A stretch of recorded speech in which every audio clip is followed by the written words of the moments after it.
Hello friends, என்னுடைய பேர் Prithvirajan. Charas academy designer network கேட்டகரியில் ஒர்க் பண்ணுறேன். இன்றைக்கி நம்ம இந்த வீடியோவில் என்ன பார்க்க போகிறோம் அப்படின்னு பார்த்தீங்கன்னா, இன்றைக்கி நம்ம இந்த வீடியோவில் கேட் அப்படின்னு சொல்லி பார்ப்போம். கேட் அப்படின்னா என்ன, கேட் படிக்கிறதுனால நமக்கு என்ன பெனிஃபிட்டு, கேட் படித்தா நமக்கு இண்டஸ்ட்ரியில் வேலை கிடைக்குமா, கேட் இன்றைக்கி மார்க்கெட்டில் எந்த அளவுக்கு இருக்குது அப்படின்னு சொல்லி கொஞ்சம் தெளிவாக இந்த வீடியோவில் நம்ம பார்க்கலாம். கேட் அப்படின்னா என்ன, கேட் என்றால் என்ன அப்படின்னு பார்த்தீங்கன்னா, கேட் அப்படிங்கும்போது computer aided designing and drafting அப்படின்னு நம்ம சொல்லுவோம்.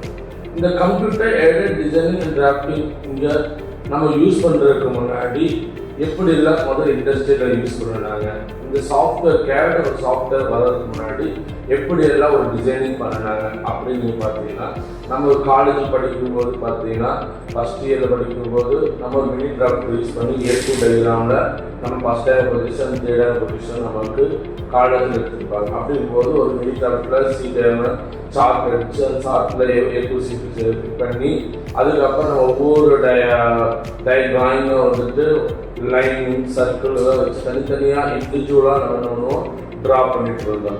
பட் அப்படி ட்ரா பண்ணிட்டு இருக்கும்போது எனக்கு சப்போஸ் மல்டிபிள் காப்பி எனக்கு தேவைப்படுது அப்படிங்கும்போது எனக்கு அந்த டிராயிங்கை கம்ப்ளீட் பண்ணுறதுக்கு எனக்கு நேரமாகும்.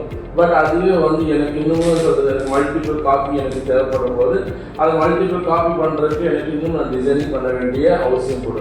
ஆனால் இதுக்கு அப்படி ஒரு டைமும் அதிகமாகும். பட் ஆனால் இந்த கேட் சாஃப்ட்வேர் மூலிமா நம்ம ஈஸியாக ஒரு டிசைனிங் பண்ணலாம், ஈஸியாக ஒரு மாடிஃபிகேஷன் பண்ணலாம், ஈஸியாக ஒரு இடத்துக்கு இன்னொரு சென்ட் பண்ணலாம். இப்படிப்பட்ட அட்வான்டேஜ் எல்லாமே கேட் இருக்கு. Computer aided designing and drafting அப்படின்னா கம்ப்யூட்டர் பேஸ் பண்ணி ஒரு பொருளை நம்ம உருவாக்குறோம், வடிவமைக்கிறோம். அந்த வடிவமைத்த பொருளை என்ன பண்ணுறோம், நம்ம அதுக்கு தேவையான அளவுகள் கொடுத்து நம்ம காண்பிக்கிறோம். கேட் அப்படின்னு என்னென்னு பார்த்தோம். இப்போ அடுத்தது கேட் சாஃப்ட்வேரில் என்னென்ன சாஃப்ட்வேரில் இருக்குது அப்படின்னு சொல்லி நம்ம பார்க்கலாம். கேட் சாஃப்ட்வேரில் பார்த்தீங்கன்னா ஆட்டோகேட் சொல்லலாம், சால்ட்வர்ஸ், கிரியோ, கேட்டியா, இப்படிப்பட்ட மல்டிபிள் சாஃப்ட்வேர் நமக்கு உண்டு. பட் ஆட்டோகேட் அப்படிங்கும் போது ஒரு 2D and 3D, ஆட்டோகேட்ங்கிறது ஒரு 2D and 3D சாஃப்ட்வேர்.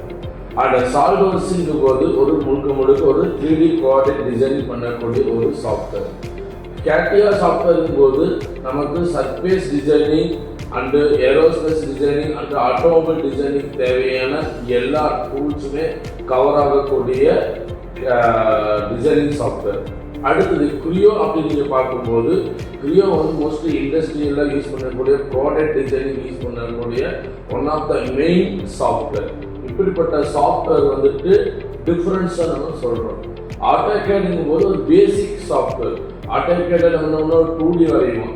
எப்படி நம்ம ஒரு காலேஜ் படிக்கும் போது ஒரு scale and pencil, eraser and combos இதெல்லாம் வச்சு நம்ம என்ன பண்ணுவோம், ஒரு டிராயிங் வரைவோம். அதே போல தான் இங்கே என்ன பண்ணுவோம், ஆட்டோகேடில் ஒரு லைன் வச்சு ஒரு சர்க்கிள் வச்சு அண்டு ஒரு ரெக்டாங்குலர் பாக்ஸ் வச்சு நம்ம ஒரு ட்ரா பண்ணுவோம். அப்படிங்கும்போது அது முழுசாக ஒரு கம்ப்ளீட் பண்ணுவோம்.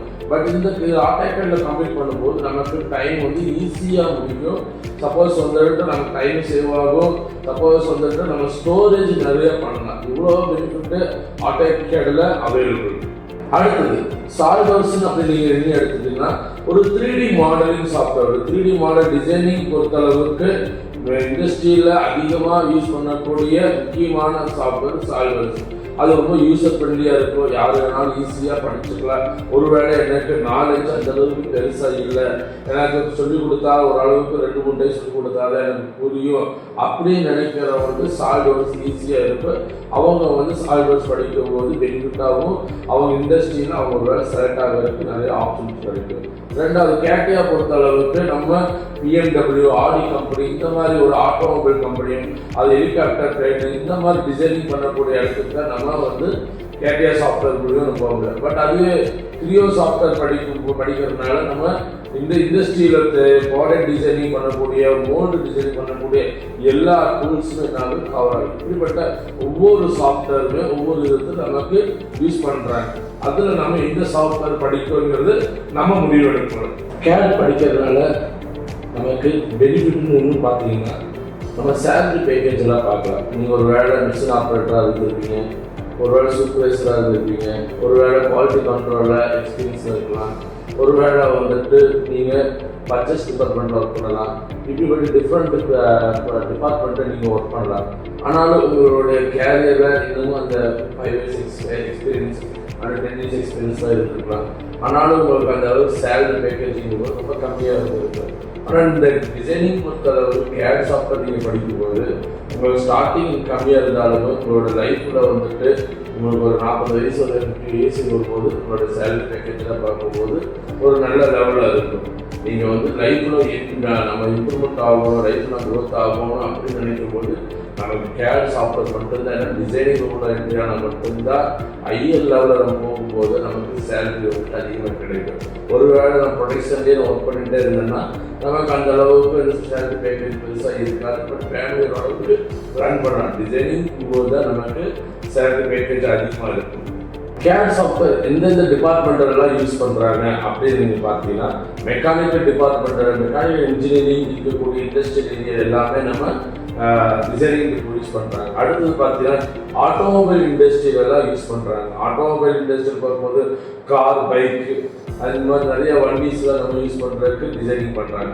அடுத்தது நீங்கள் பார்த்தீங்கன்னா மெடிக்கல் டிபார்ட்மெண்ட்டுக்கு டிசைனிங் யூஸ் பண்ணுறாங்க. மெடிக்கல் டிபார்ட்மெண்ட் பொறுத்தளவுக்கு நம்ம சிடி ஸ்கேனு, இதுக்குடைய மெடிக்கல் பார்ட்ஸ் எல்லாமே யூஸ் பண்ணுறதுக்கு நமக்கு டிசைனிங் தேவை. அடுத்தது நீங்கள் பார்த்தீங்கன்னா சிவில் டிபார்ட்மெண்ட்டுக்கு நம்ம யூஸ் பண்ணுவோம். அடுத்தது நீங்கள் வந்து ரோபோட்டிக் டிசைனிங் நம்ம பண்ணலாம். ரோபோட்டிக் டிசைனிங் பொறுத்தளவுக்கு இன்னைக்கு இருக்கக்கூடிய ஜென்ரேஷன் ஃபுல்லாமே 3D பிரிண்டர் எல்லாமே அனுப்புறது நம்ம யூஸ் ஒர்க் பண்ணுறதுக்கு இந்த கேட் சாஃப்ட்வேர் நமக்கு சப்போர்ட்டாக இருக்கும். அடுத்தது நம்ம பார்க்க போகிறோம் பிளேஸ்மெண்ட் பற்றி நமக்கு பார்ப்போம். கேட் சாஃப்ட்வேர் நம்ம எடுக்கிறதுனால இண்டஸ்ட்ரியில் வேலை வாய்ப்பு கிடைக்குமா? ஆனால் ப்ரொடியூஷன் அப்படிங்கும் போது எனக்கு ஈஸியாக கிடைச்சிடும். ஏன்னா அது மேன்பவர் அதிகமாக தேவைப்படுது. ஆனால் நம்ம டிசைனிங் ஒருத்தரோ ஒரு கம்பெனிக்கோ ஒரு 2 பேரோ, ஒரு பெரிய கம்பெனியில் ஒரு 10 பேரோ தான் எனக்கு டிசைனிங் ஒரு வேலை தேவைப்படும்.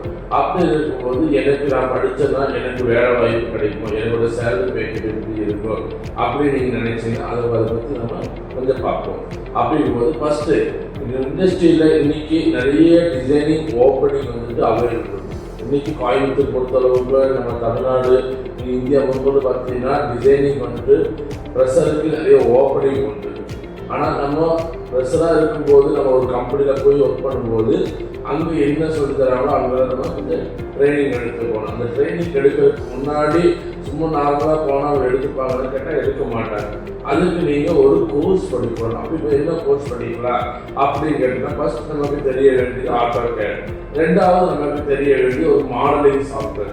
AutoCADங்கிறது ஒரு 2D டிராஃப்டிங், அது வந்து பேசிக்காக தெரிஞ்சுக்க வேண்டிய ஒரு முக்கியமான சாஃப்ட்வேர். ஆனால் அடுத்த ஒரு சாஃப்ட்வேர்ங்கிறது ஒரு மாடலிங் சாஃப்ட்வேர். ஒரு மாடலிங் சாஃப்ட்வேர் போது ஒரு சால்வர்ஸோ, ஒரு கிரியோவோ, ஒரு கேட்டியாவோ எந்த சாஃப்ட்வேர் நம்ம எடுக்கிறோமோ சூஸ் பண்ணுறோமோ அதுதான் டிசைனிங் சாஃப்ட்வேராக வந்து நமக்கு என்ட்ரி ஆகுது.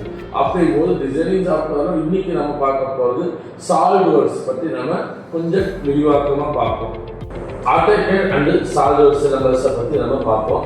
AutoCAD பொறுத்தளவுக்கு நம்ம 2D டிராஃப்டிங் எடுப்போம். 2D டிராஃப்டிங்கை பொறுத்தளவுக்கு ஒரு கிரியேட்டிவ் டூல்ஸும் அண்ட் மாடிஃபிகேஷன் டூல்ஸு, எப்படி ஒரு லேயர் யூஸ் பண்ணுறது, எப்படி ஒரு ப்ராப்பர்ட்டிஸ் யூஸ் பண்ணுறது, அதுக்கப்புறம் நம்ம எப்படி ஒரு டைமென்ஷன் யூஸ் பண்ணி ஒரு பெராமெட்ரிக் டைமென்ஷன் யூஸ் பண்ணி லாஸ்ட் ஒன்று வந்துட்டு எப்படி ஒரு பிரிண்ட் அவுட் எடுக்கிறது, அப்படி டாபிக்ஸ் எல்லாமே நம்ம சிலபஸில் வந்து கவர் பண்ணுறோம்.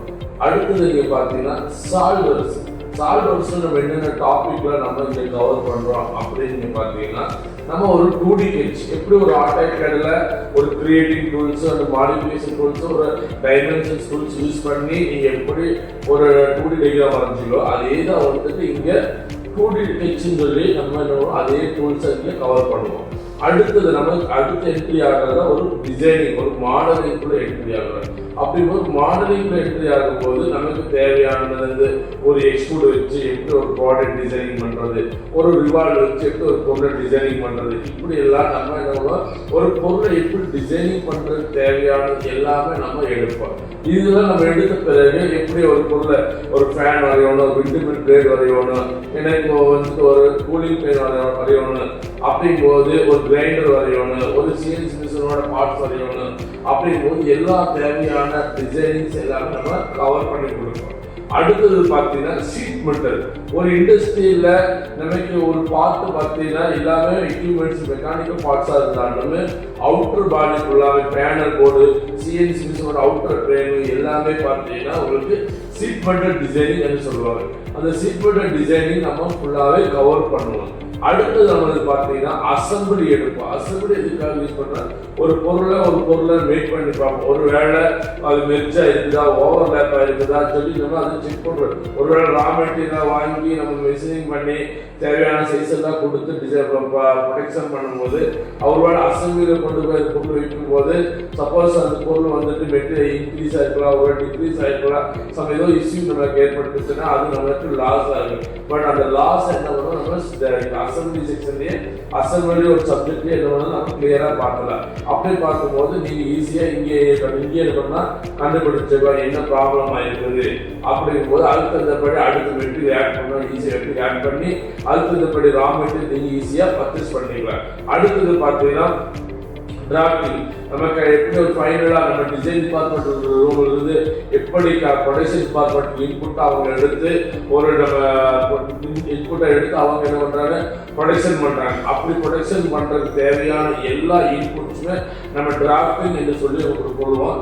அந்த டிராஃப்டிங் டூல்ஸ் பேஸ் பண்ணி என்ன பண்ணுவாங்க, அவங்க எல்லா டைமென்ஷன் நம்ம கொடுத்த இன்புட்டுக்காக வச்சு அவங்க ரா மெட்டீரியல் பர்ச்சேஸ் பண்ணி அந்த ரா மெட்டீரியல் வந்து அந்த டிசைன் அந்த கொடுக்கப்பட்ட டைமென்ஷன்ஸ்க்காக அவங்க டிசைனிங் அந்த ப்ராடக்ட் வந்து மேனுஃபேக்சரிங் பண்ணுவாங்க. இப்படி எல்லாம் தேவையான இண்டஸ்ட்ரியல் தேவையான எல்லா டாபிக்கும் நம்ம எடுத்து கொடுப்போம். அப்படி இன்னும் அடுத்தது பார்த்தீங்கன்னா மோல்டு டூல்ஸ் நம்ம எடுப்போம்.